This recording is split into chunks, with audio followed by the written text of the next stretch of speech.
Hey there, this is Jonathan Hirsch from Dear Franklin Jones. I know it's been a while, and I don't have any updates for you just yet, but stay tuned. In the meantime, I do have something special I would like to share with you. The producers here at Stitcher, some of the people behind this show, have a brand new podcast, and I think you're going to like it. It's called The Dream. It's a new show all about the world of multi-level marketing companies, also known as MLMs, and the people who join them. Jane Marie is the host of The Dream, and Jane was a producer at This American Life for nearly a decade before launching the show.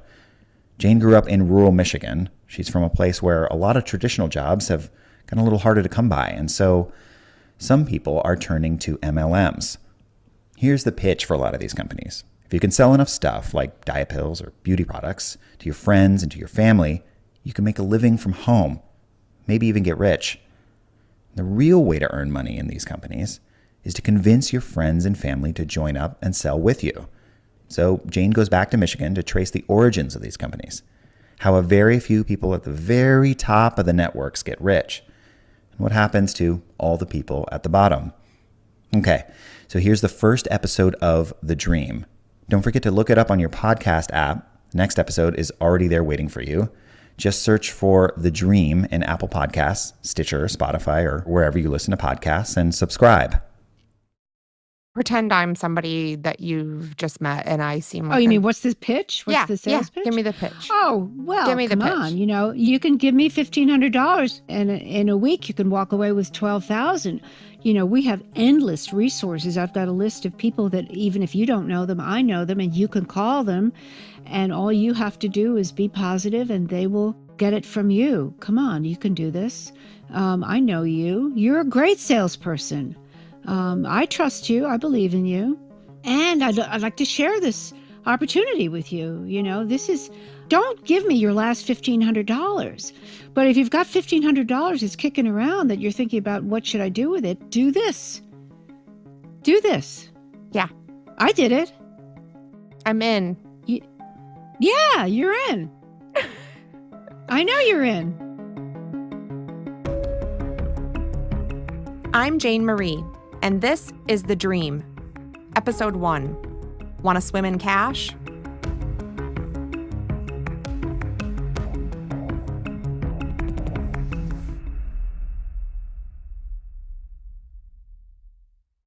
When we first started making this show, we were super pumped, jazzed. But we had to keep the topic under wraps for as long as possible. The subjects of our investigation are highly litigious, for one thing, and we had to get close, inside how they work, without them freaking out and closing ranks. That was touchy enough. But then there's this other thing.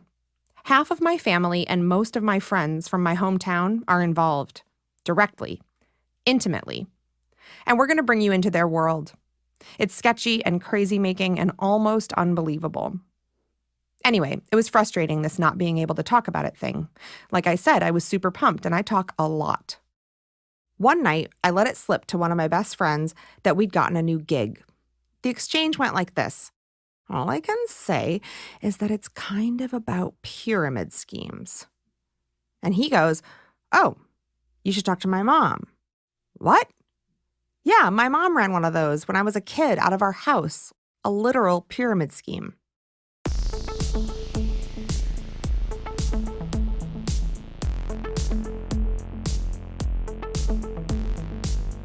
Picture this loft.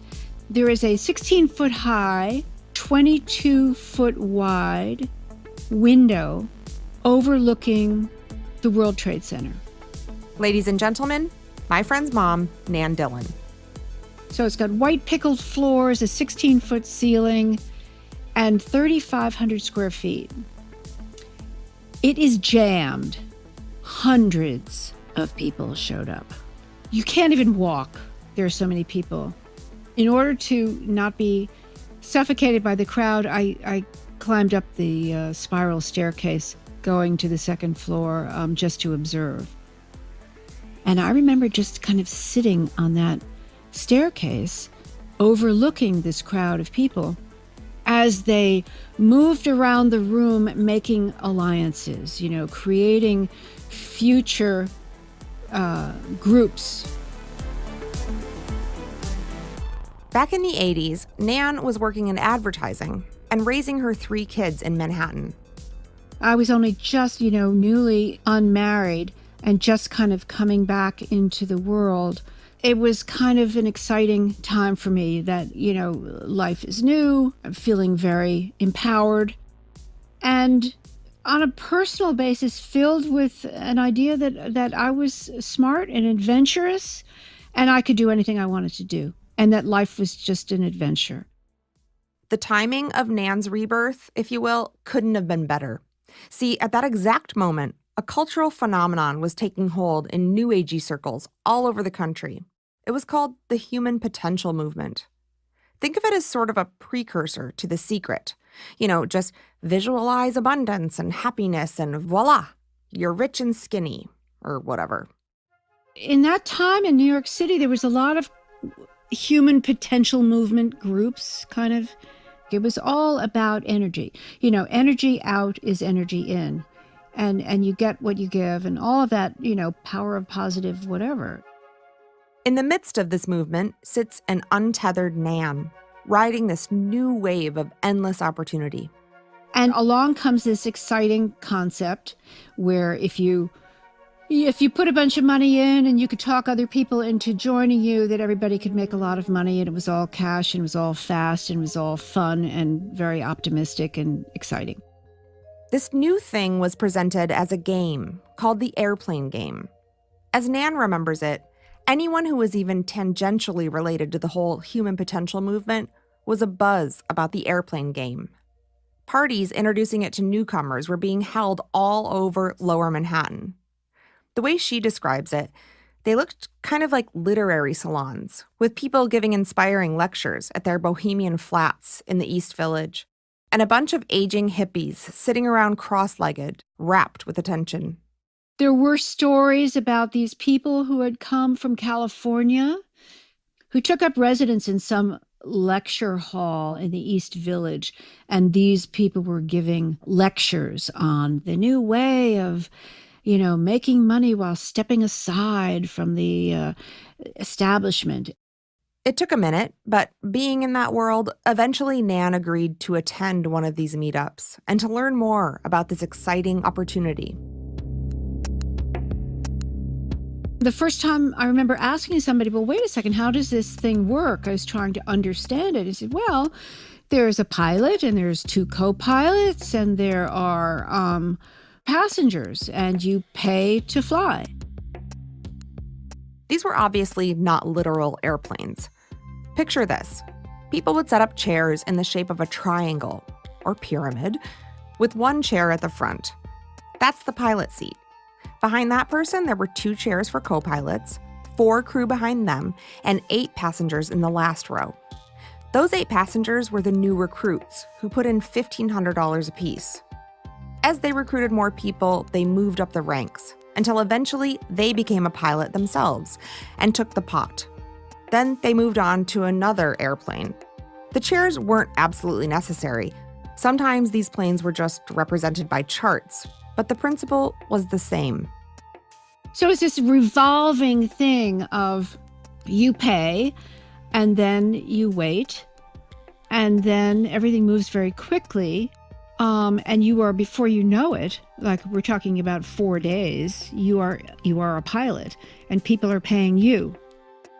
I can't remember some of the timing of this, but I did say yes to having a recruitment party at my loft in Tribeca. Somebody planned it, called me and said, okay, if we come to your place. And it was at that event that I started to think, ooh, this is getting out of hand. It was extraordinary and giddy making. I mean, it was really intoxicating and fun. Until somebody leaned up to me and said, I think there are some FBI men in the room. I went, oh, far out. Is it really? This interview with Nan was, to use her words, giddy making. Naturally, I come out of the studio and start telling all the other producers on our team about this airplane game. And that's when one of them says that the airplane game had come up in their reporting too. It turns out one of our experts, a guy named Robert Fitzpatrick, you'll hear a lot from him this season, he got his start in studying this sort of thing because he had played the airplane game too. I think it was a telephone call, yes, and it was an invitation to come to a meeting that was going to be held in someone's house. It was presented as just something new, a movement, an event. It was quite vague as to what it was. And like thousands of others, I was invited to participate. When the airplane game reached Robert Fitzpatrick in Broward County, Florida, he was a perfect fit. Robert was a self-starter, founded his own trade magazine, and worked as a community organizer. He got invited to play, and the party he went to was just as exhilarating as Nan's. But there was something more to it, something sweet, neighborly, wholesome even.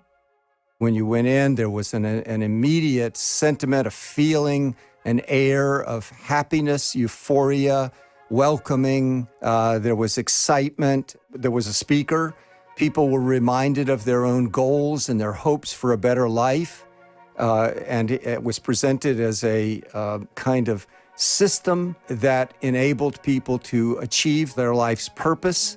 Like Nan, Robert and his friends were heavily influenced by the human potential movement. And the airplane game, to them, it just seemed like a logical extension of that way of thinking. I myself, at that time, had been interested in personal development, transformational types of programs. This was the 80s. This was in the air. There's a certain type of person who was already fantasizing about their airplane game strategy. Like with spreadsheets and charts and party plans and a vision board. Nan was one of those people. So I take 2 weeks off of work and put what I called my flight plans up on the wall and go to work.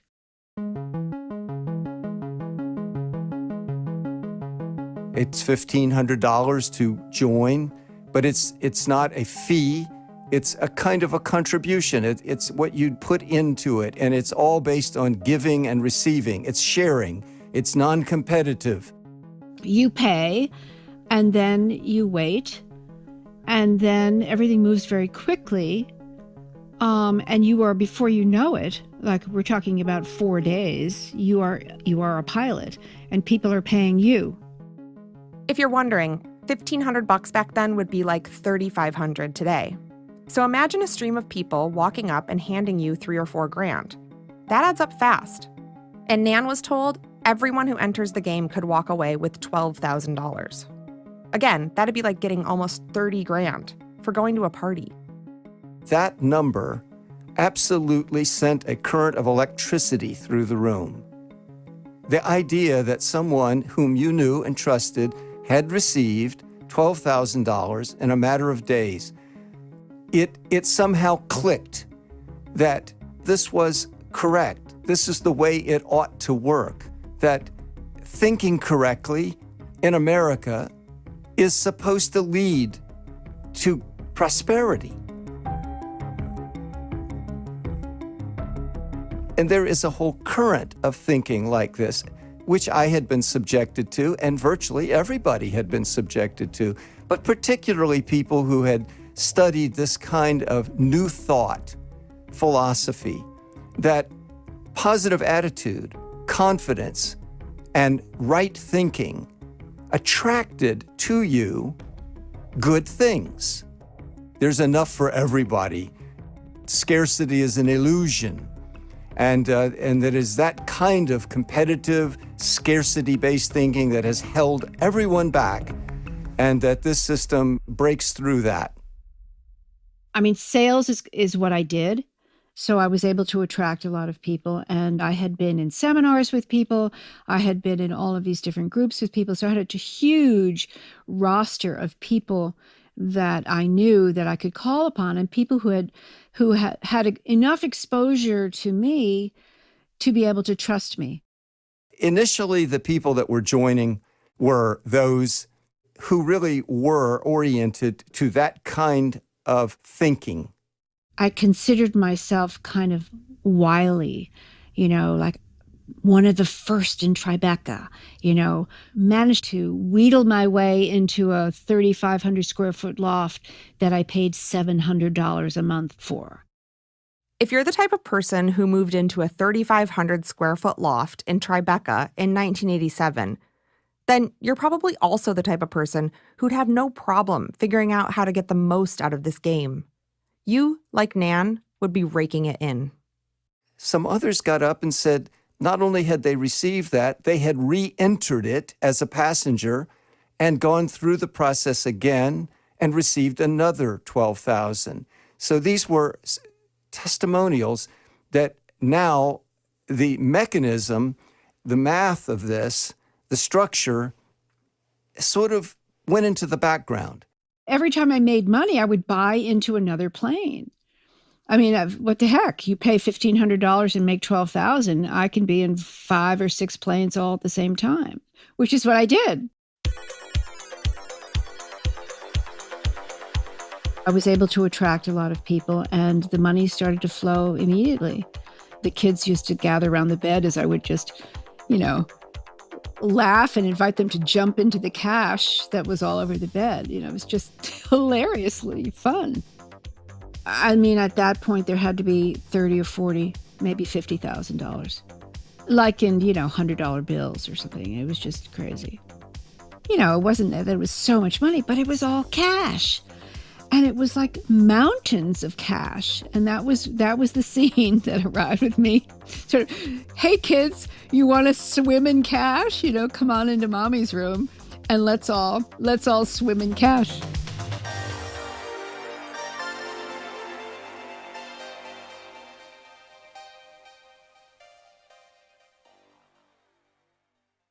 These piles of cash, they were coming from somewhere. And while Nan's passengers were more or less acquaintances with money to play with, Robert's community in South Florida was made up of friends and family. At some level, we knew that if we said this to someone we didn't know, if we couldn't leverage the trust and relationship we already had, it would probably sound bizarre. It would sound commercial. It would sound crass. But if I know you, it can suddenly transform into something in which I am giving. It's something that you would share intimately almost. And that took the commercial edge off of it, even though what was it all about? $1,500 turning into $12,000, 800% return. It didn't take much to know that was ridiculous. But I knew it was trappings for a Ponzi scheme. I just didn't care. Eventually, there will be a peasant in Bangladesh who can't come up with the money, and the game will die. I knew that.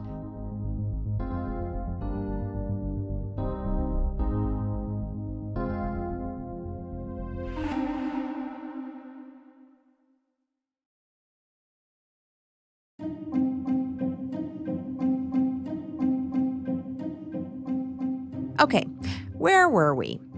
While Nan was swimming in cash, Scrooge McDuck style with her kids, Robert's back in Florida, watching his neighbors and friends get hooked on this new game.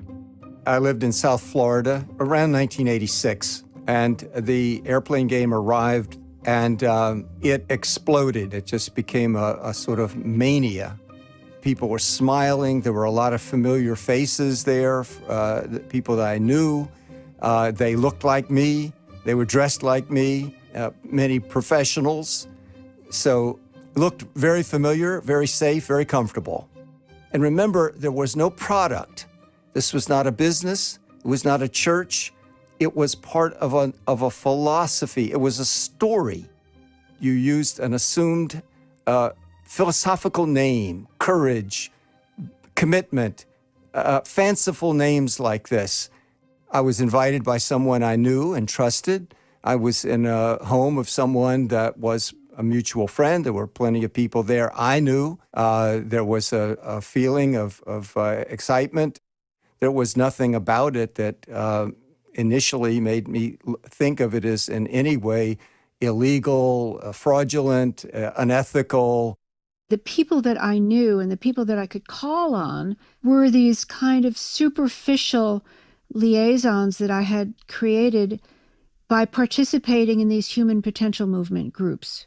You may know their deepest, darkest secrets, but strangely enough, it didn't make them your friend. You could walk away from any one of them and never miss anybody. For Robert, this whole thing was way more complicated. It hit a lot closer to home. Leveraging trust was a key element. One of the people that I approached was the person I later married. So that's how close it got. The money started to flow immediately. I did not think about the people who would be losing. I figured, hey, lots of people to go through. If they can keep the faith and keep the energy high, yes, of course, people will lose. I knew that. But it seemed very, very far away to me. And of course, at that point in time, everybody was not telling themselves that this was illegal. They were telling themselves that the feds don't like it because there's no tax being paid and they want in. That was the attitude. It wasn't, we're doing criminal activity. It was like, screw them. We're doing this on the side and we are making up our own rules and everybody is a willing partner here. What's the problem?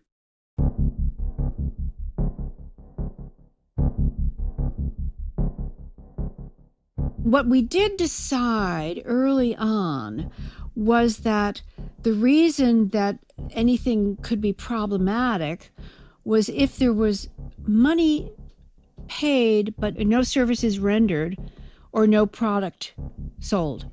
So we decided that what you needed to do was give something for the money.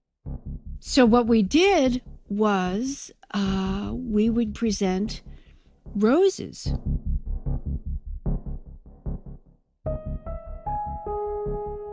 I guess in our minds, we thought, well, that's that. We have the feds fooled.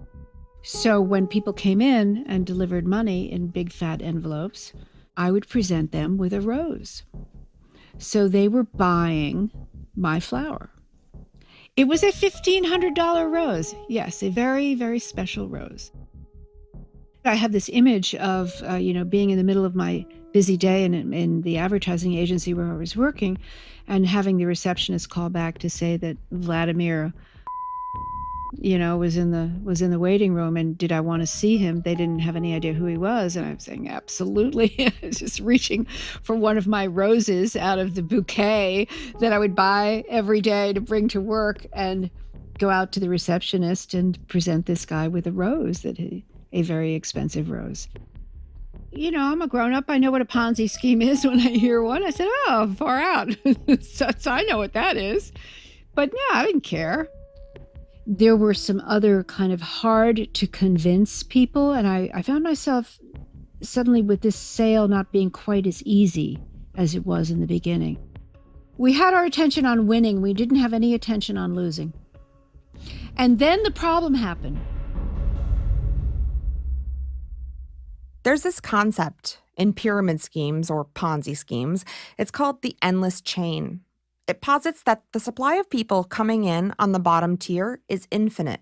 You'll never run out of new recruits. It's a foundational idea, and without it, the whole thing collapses. And of course, unless you eventually start recruiting babies or something, it's a completely false premise, especially with a scheme that moves as quickly as the airplane game. It doesn't take long to run out of people who have an extra $1,500 lying around. The people that we were recruiting were no longer on the high achievement level of the first people who had gotten in. So they didn't have the energy, they didn't have the optimism, and they didn't have the sales ability to sell their planes. And now it started to look hard to these people.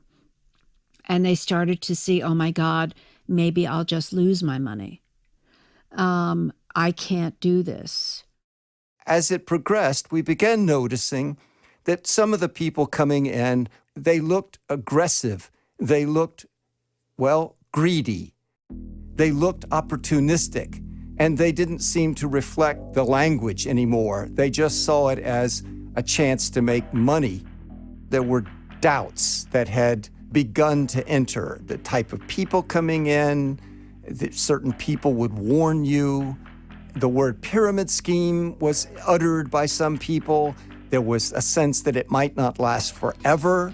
These were doubts that were introduced. But still, these were banished, put aside. And then an article appeared in the local newspaper. Someone at the local paper had caught wind of a potential fraud going on around town. And do you know who reads the paper in the late 80s in Broward County, Florida? Everyone. The county sheriff's department had gotten word of this and considered it an illegal pyramid scheme and warned people against it. And this was followed by arrests. The sheriff's department raided some of these house meetings and arrested people, handcuffed them, and took them away. Remember, this entire thing is a grassroots phenomenon. There were people that had started it. There were a few people that had manipulated it at the beginning who made tens of thousands of dollars, but it had no official structure. They got word about a house meeting. They went there and they arrested whoever was at the front of the room making the presentation, who may have been a very low-level person, actually, as the scheme had already gotten into tens of thousands of people's lives by that point. The newspaper accounts the next day reported these arrests, and now they were saying things like, and these people use assumed names, they pay in cash, they expect an 800% return. It's done personally without using the mail to avoid mail and wire fraud charges. All of a sudden, these elements of the program that we considered innocent were depicted as maneuvers to evade the law.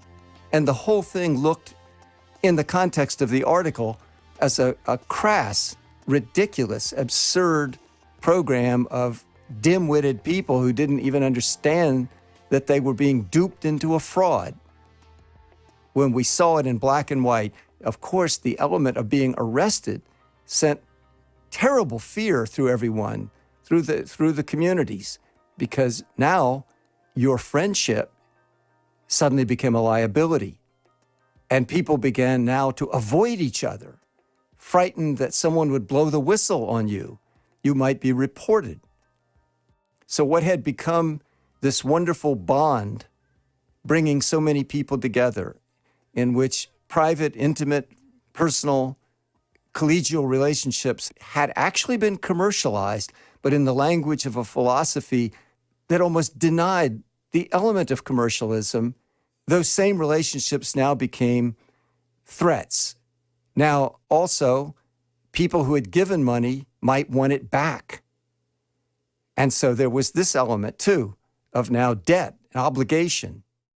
So the whole thing became quite nightmarish at that point. And that's where things ended for Robert. Nan's reasons for quitting the game weren't quite as dire, but they do help explain some fundamentally flawed aspects of this, quote, business model. I had a guy who I knew I shouldn't have recruited. He was just too much of a downer. He was a guy who always thought that the other guy was getting something that he wasn't getting. He was not an empowered person. I made a mistake. The top people, the energetic people that I knew had jumped, and now we were getting down to the people who, against your better judgment, you said yes to. Yeah, greed takes over and you try to, you don't always follow your intuition when somebody's waving money at you. You just say, all right. I knew that this guy was borderline, but I thought, well, I'll help him and maybe he'll do okay and maybe this will be fun. Well, he didn't do okay. And he started to complain. This is too hard. I can't find anybody. Don't you realize that this is a Ponzi scheme and that somebody really has to lose? I think I'm going to be one of the people that loses. My lawyer is saying this is illegal. And I'm going, oh my God, listen to this. I accepted a check from him. And I didn't even bother cashing the check. This is how blasé I was. I mean, I was really guilty of hubris.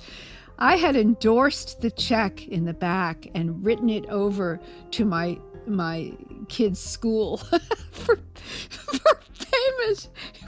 payment of tuition. I thought I was just saving a step. So now he had written proof that he had given me this money for no reason at all. And now his lawyer was saying that he could make big trouble for me. So I said, oops. And I suddenly realized that this might be the end of this game.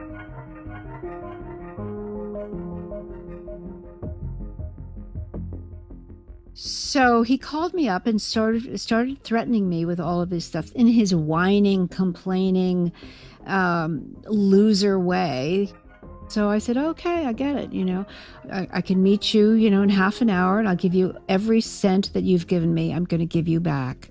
And in exchange, you'll just make this go away. It didn't cost me anything, really, to get rid of him. And I knew that he was so fragile that if I didn't do this, that I could have real problems. So I did it. I mean, it took me 5 minutes to tell him, you got it, you've got your money back. Don't worry about it. So I met this guy in the corner, gave him his money. He ripped up whatever record he had of the check and gave me his word that it was over. We shook hands and had a big hug. And I went back and ripped the plans off the wall. And I said, it's over. We're done. Went back to work the next day. That was that. I didn't know what a pyramid scheme was. And if whatever I did think I knew of it, I didn't think it was something that would show up among my friends. I thought it would be a group of sleazy-looking characters wearing a lot of gold, maybe. But it wouldn't be people that had attended all these courses and were good, ethical, altruistic people. If pyramid schemes were only run by sleazy guys who would also try to sell you a Rolex out of their trench coat, we wouldn't be talking about any of this. Roping in otherwise wonderful, lovable people who you trust is crucial to making these sorts of things work. Just because I was stopping, I didn't think that it meant that anybody else was stopping. I never gave them a thought. I mean, that's probably, me as a terrible person. But I did not experience that I had left anybody hanging. Okay, here's where you get to find out what this show is really about. Remember at the beginning I said it's kind of about pyramid schemes? It's actually about something called multi-level marketing, or direct sales, or network marketing. And there are a lot of companies that work this way, where you recruit someone to work under you, and then they hopefully recruit someone to work under them, and so on and so forth. And they are, legally speaking anyway, not pyramid schemes. As much as one would like to classify them this way, we're not allowed to. Not yet. Robert Fitzpatrick is an expert in these sorts of schemes. That's why we called him in the first place, which was what made it so shocking that he had been taken in by one. Well, let us just go forward to 2008 and have people offered loans which they did not have to show their own income, that were told the house will go up in value forever. Don't worry whatever the mortgage payment is. Don't worry about that payment where you get a low interest for a year and then it changes over. But don't worry because you'll be able to refinance because the house will have already gone up in value by then. You nailed me. I did it. Right. Oh, there you go. So if you knew that, if you experienced that, if you accepted that without question, then you know exactly what I'm talking about. I loved the house. I wanted it. There you go. And didn't you deserve it? Isn't this the way it's supposed to be? Haven't you worked hard? Oh, boy. I mean, you're a good person, and aren't good things supposed to happen to good people? And isn't our economy supposed to offer this kind of opportunity? These opportunities don't seem to be showing up in work, but they must be out there. Well, here it shows up in the real estate market or the stock market. Or, I mean, there are so many other places where this kind of prosperity thinking. And that is what we're talking about here. It is native to America. It came here from the Puritans. This is what I spent 5 or 6 years tracing down because I wanted to understand, how in the hell did I not see this? Oh, they call it like business networking, or I just can't even imagine anybody being hooked into any one of these things anymore. What, disguised as business networking or something? This entire fraudulent structure based on the endless chain, which is unsustainable, mathematically impossible, was obscured by simply a story about giving and receiving. In multi-level marketing, exactly the same structure, mathematically impossible, unsustainable, and so on, that will produce these massive loss rates, is covered over by a different story. It's the story that you are actually buying and selling products, that it's a business called direct selling. You've never been into a direct sales company. It's kind of hard to understand, but there is no comp plan out there that can beat it. Our guys are making triple and quadruple the money. Your best friend that you've been best friends with since high school and she's struggling a little bit and you know her so well, call her up. We are building so quickly here and you can make some serious money. And anyone worth recruiting will also see it as a relationship. Let me say that again. I want you to hear me again. Anyone worth recruiting will see joining you in this business as a relationship. Okay? Don't get too informative. If they ask you the informative questions, give them that information, but do it in a very fun, relaxed, uplifting way. We're at a ground floor level, people. People are not realizing what we have now and are not taking advantage of it. I want you to take advantage of this opportunity and be able to just fly with it. If you recruit others, you'll move up the chain. And indeed, in multi-level marketing, it's designed to transfer money from 99% to 1%. You want someone who will give it their all and stick around. Multi-level marketing has codified into an actual business the deceptions, the delusions, the manipulations that the airplane game introduced. It's amazing, and it's not too good to be true.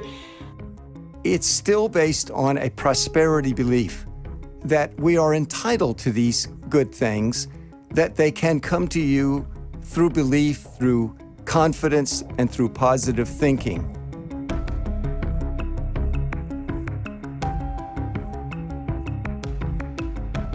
That thinking is now introduced and taught in multi-level marketing in a very sophisticated manner.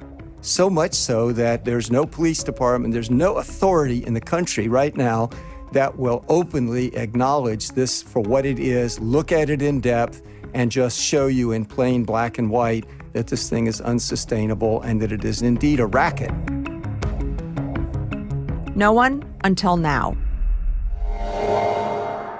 This season on The Dream, we take you behind the MLM curtain and follow the money from the lowest level to the top. The very top. Donald Trump received over $1 million in 1 year for simply endorsing multi-level marketing. You have a great opportunity before you at ACN without any of the risks most entrepreneurs have to take. You have the ability to market breakthrough technology before it hits the critical mass. The beauty of ACN is that you're in business for yourself, but not by yourself. You have a great partner by your side with you every step of the way. You're entrepreneurs, yes, but being an entrepreneur is even better when you have the support of great company like ACN.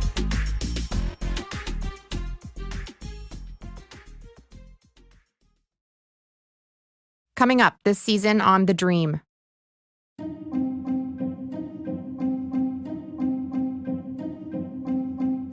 It's so easy to use excuses because it means you don't have to be responsible for your results. You get to blame someone or something else for why you don't have what you want. But is that how you want to live? Is that the conversations you want to have? Wait, how much is this going to cost, though, actually? I think it's going to cost maybe $600 or $700. Oh, my God. I mean, I need to stay in a hotel. We're over $1,000 now. No, we're way over $1,000. Now we're up to like $1,500. Ugh. If you look at the Federal Trade Commission fraud statistics, pyramid scheme and business opportunity fraud are the least reported fraud types that they monitor. Really? So this is not something that people like to tell people about. I just don't think, sort of the accurate picture is out there. And my point now, I want to make this point. If the number was screwed up, or if there was no basis for it, and the administrative law judge would have said Brownman's numbers are phony. I'm not here to tell you that I was right. What I am telling you is that I was ignored. You just plop it on your own personal credit card. No one's going to say boo. All you have to do is order product in your team members' names and have it shipped to your address or another address. The company does not care if you sell the product. They just care if you buy it. The guys up on stage there talking about, you just get 5 and the 5 get 25. Look at the potential here. I raised my hand and said, so I've got my calculator here. I'm just, it doesn't make sense. First of all, you just keep going. You'd pass the population of Canada in just a few levels. He started laughing. He says, look at that guy. With a calculator in his hand.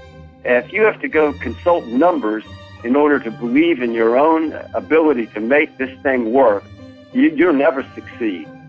And the crowd is laughing. The Dream is a production of Little Everywhere and Stitcher. Written and reported by me, Jane Marie, Dan Gallucci, Mackenzie Kassab, Lyra Smith, and Claire Rollinson.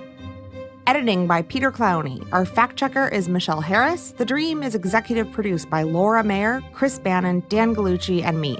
Special thanks today to Jenny Radelet, Nicole Cliff, Jamie Moline, Nan Dillon, Robert Fitzpatrick, and Matt Most. We appreciate you subscribing, rating, and reviewing the show wherever you listen.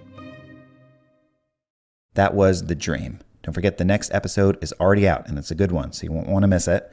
Go subscribe to The Dream in your podcast app or visit thedream.fm for more info. Thanks for tuning in, and we'll be talking to you very soon.